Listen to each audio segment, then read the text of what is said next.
À 3 heures de vol de Kinshasa, s'étend le parc national de la Salonga.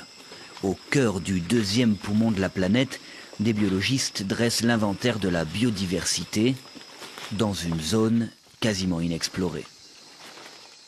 Cette étude de biomonitoring va nous fournir les informations relatives à l'abondance, mais aussi à la distribution de la faune, mais aussi de la flore menacée d'extinction et retrouvée dans le parc national de la Salonga.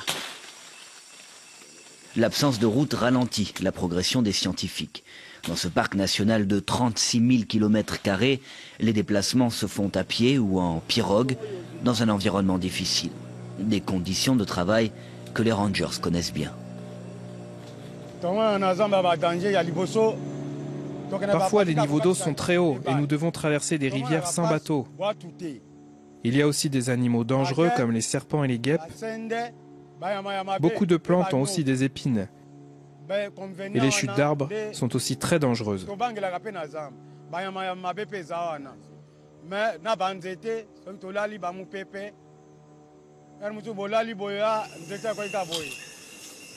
Parmi les espèces phares de la forêt congolaise, le bonobo, grand singe endémique à la RDC. Il y a 16 ans, Barbara et son mari Godfried ont créé ici un projet de recherche scientifique pour étudier les bonobos dans leur milieu naturel et mieux protéger cet écosystème unique. C'est une vraie perle pour l'humanité. C'est le dernier bastion de faune et de flore resté intact et je pense que nous devons saisir cette chance.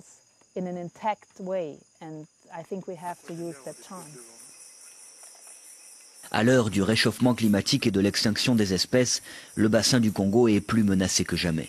Sans action de notre part, ce sont 10% de la biodiversité mondiale qui pourrait disparaître.